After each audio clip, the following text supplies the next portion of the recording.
একদিন বিশ্বনবী বললেন, বান্দার কোনো হক আল্লাহ কোনোদিন ছেড়ে দেয় না। আল্লাহর হক আল্লাহ মাফ করে, বান্দার হকের মাফ নাই।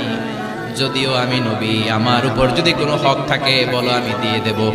কোন সাহাবী দাঁড়ায় না। এক সাহাবী দাঁড়িয়ে বললেন, নবী, যুদ্ধের ময়দানে চাবুক চালানোর সময়, লাঠি চালানোর সময় এক কাফেরকে মারতে যেয়ে আপনার লাঠির বাড়ি আমার পিঠের মধ্যে পড়েছে। আপনি যেহেতু এই কিসাসটা আদায় করতে চান, আপনার পিঠে আমি লাঠির বাড়ি মেরে এটারে শোধবোধ করে দিতে চাই। সাইয়েদনা ওমরে ফারুক হাতের জামা এরকম পড়তে শুরু করছে, আয় এদিকে আয়, তোরে শোধবোধ করাই। বিশ্বনবী বললেন, ওমর রাখো, এটা বান্দার হক, মিটাতে দাও।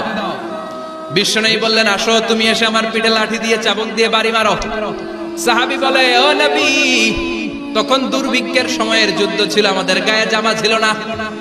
যখন আপনি আমার চাবুকটা পিঠের মধ্যে মেরেছেন, আমার পিঠে তখন জামা ছিল না। আপনি যদি যথা নিয়মে কিসাসটা আদায় করতে চান, আপনার জামাটা খুলেন, খালি পিঠের মধ্যে বাড়িটা মার। এবার আর ওমরে ফারুককে ধরে কে? এদিকে আয়, তোরে দেখাইতেছে। বিশ্বনবী বললেন, ওমর থামো, মারতে দাও। বিশ্বনবী উনার জুব্বাটা উপরের দিকে উঠালেন, পিঠের মধ্যে বাড়ি দেওয়ার জন্য ওই সাহাবীকে ডাকলেন। ওই সাহাবী বিশ্বনবীকে পিছন দিক থেকে জড়িয়ে ধরে ওই মোহরে নবুয়তের মধ্যে চুমু দিয়ে ফেলেছে।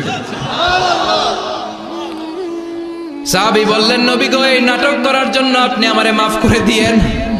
আপনি বিশ্বনবী, উদম গায়ে আপনারে দেখা যায় না, খালি গায়ে আপনারে দেখা যায় না। শুনেছি আপনার পিঠের মধ্যে মোহরে নবুয়ত আছে। অনেক দিনের সাধনা, জল্পনা কল্পনা, আপনার মোহরে নবুয়তে আমার ঠোঁটটা আমি লাগাবো। আপনার মোহরে নবুয়তের মধ্যে আমার ঠোঁটটা লাগিয়ে আমার ঠোঁটটারে আমি জাহান্নাম থেকে পরিত্রাণ করাবো। এজন্য প্ল্যান প্রোগ্রাম করে এতক্ষণ আপনার জামাটা খুলতে বলেছি। আপনার উপরে আমার কোনো হক নাই। আমার আব্বা মা, আমার সম্পদ, আমার জীবন আপনার জন্য কোরবান গো নবী। বিশ্বনবীর পিঠে বাম দিকে খাতামুন নবুওয়া ছিল, মাহরে নবুওয়া। কোন বর্ণনা এসেছে উনি এই মাহরে নবুওয়া দিয়ে পিছন দিকে দেখতেন।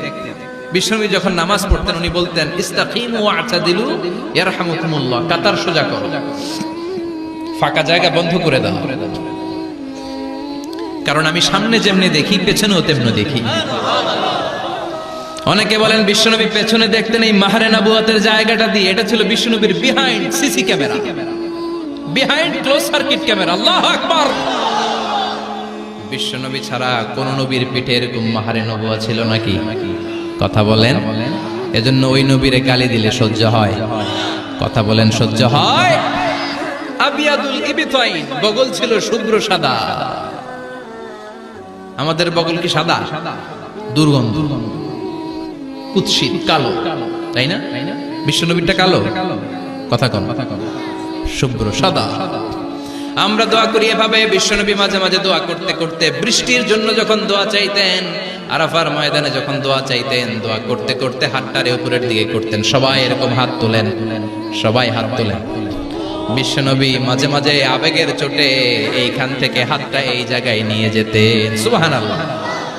বিশ্বনবী যখন হাত আবেগের চোটে উপরের দিকে উঠাতেন, বিশ্বনবীর বগল দেখা যেত।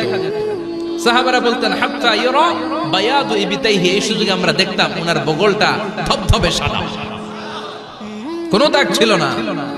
মুস্তাওয়াল জাবিন, প্রশস্ত ললাট ছিল।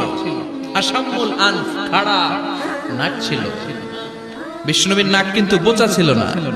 এরকম চারটা নাকরে আপনারা কোম্পানিগঞ্জে কি বলেন? চাকমা? কি নাক? হ্যাঁ, বুসা।